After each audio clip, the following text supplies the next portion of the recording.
As the first rays of dawn kissed the horizon, painting the African savanna in hues of gold and amber, a new chapter began in the heart of the Sunstone Lands. A tiny roar echoed through the tall grasses, announcing the arrival of a lion cub named Leo. He was small, fluffy, and utterly unaware of the grand destiny that awaited him. His birth took place beneath the watchful gaze of ancient baobab trees, their gnarled branches reaching towards the heavens, like silent guardians of the land. These trees had stood for centuries, witnessing the rise and fall of generations. He was the son of King Mufasa, a noble and powerful ruler, known for his wisdom and strength, and Queen Sarabi, a queen of grace and compassion, revered by all in the Pride. Leo was destined to inherit the Sunstone Pride, a vast and vibrant kingdom teeming with life, a land where the balance of nature was paramount. The Pride looked forward to his reign. From Pride Rock, the ancestral home of the royal family, Leo gazed at the seemingly endless expanse of his future kingdom, his eyes wide with wonder as he took in the sights and sounds of the savannah. He began learning from his father, King Mufasa, about the delicate balance of the circle of life, the interconnectedness of all living things. Mufasa taught him about the weighty responsibilities that came with being a true king, a leader who must protect and serve his people with courage and integrity. Mufasa's words echoed with the wisdom of generations. Everything the light touches is our kingdom, Leo. It is our duty to protect it and all who dwell within it. One day, my son, Mufasa said with a loving look, all of this will be yours. One day you will be king. Leo's days were filled with wonder and boundless curiosity as he explored his vast surroundings, eager to learn about every plant, every animal, every corner of his kingdom. He learned valuable lessons about respect for all creatures, understanding that each played a vital role in the intricate tapestry of life on the savannah. Even as a playful and energetic cub full of youthful exuberance, he felt the weight and the undeniable magic of his destiny, the calling to one day lead the Sunstone Pride with wisdom and courage. As Leo grew, so did his curiosity. He befriended Zola the meerkat and Barnaby the warthog, exploring the savannah and learning the value of friendship and fun. Mufasa taught Leo to listen to the wind and read the stars, while the lionesses showed him the art of the hunt. But Scar, Mufasa's cunning brother, whispered tempting tales of the forbidden elephant graveyard, planting seeds of doubt and daring in Leo's heart. Scar's words would soon lead Leo into danger. Eager to prove himself, Leo led Zola and Barnaby to the forbidden graveyard. There they were ambushed by Scar's hyena minions. Leo's attempt at bravery failed, but Mufasa arrived just in time, saving them with a mighty roar. On the way home, Leo felt deep shame for his disobedience. That night, Mufasa gently explained that true bravery means protecting others, not seeking danger. He reminded Leo that the great kings of the past would always guide him. It was a lesson Leo would never forget, even as darker days approached. Scar's jealousy, a festering wound, turned deadly. It consumed him, twisting his heart with envy for Mufasa's power and Leo's potential. He saw them as obstacles, threats to his own ambition. In a cruel and calculated move, he lured young Leo into a deep gorge, a treacherous place where danger lurked around every corner. Scar's plan was set in motion, a sinister plot to eliminate his rivals. With a wicked grin, Scar triggered a terrifying wildebeest stampede. The earth trembled as the massive herd thundered through the gorge, a chaotic wave of hooves and dust threatening to crush everything in its path. In a display of selfless courage, Mufasa saved Leo from certain death, shielding him from the stampede's fury. But this act of heroism came at a terrible price. Mufasa was betrayed and brutally killed by Scar, his own brother.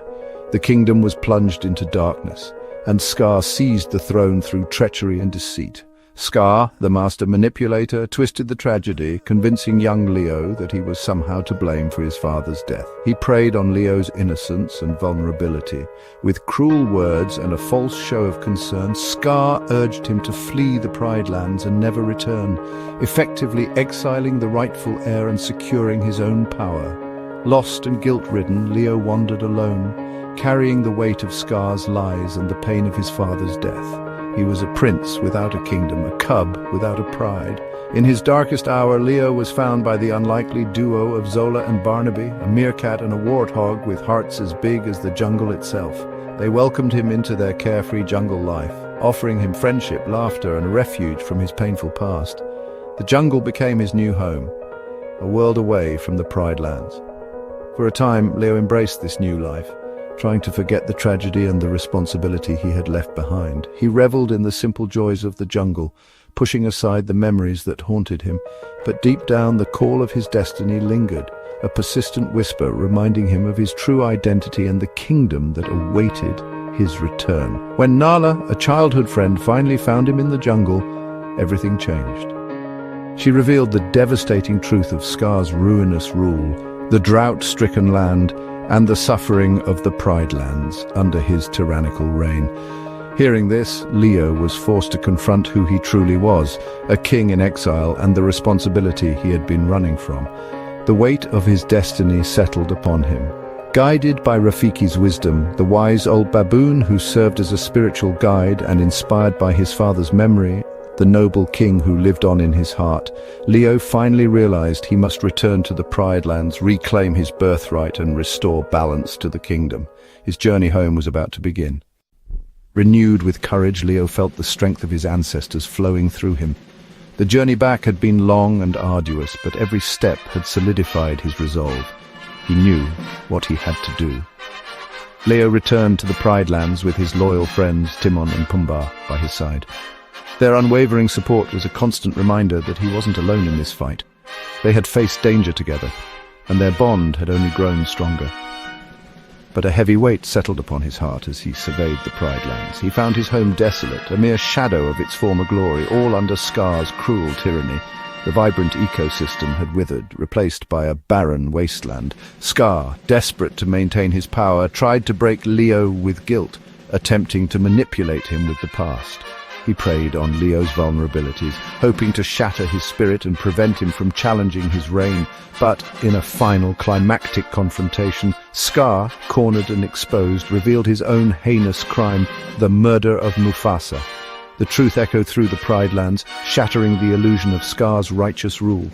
Leo, empowered by the truth and his father's timeless teachings, stood tall, his eyes blazing with righteous fury.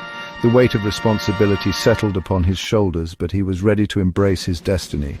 He fought Scar with the courage of a true king and reclaimed his rightful place as the ruler of the Pride Lands.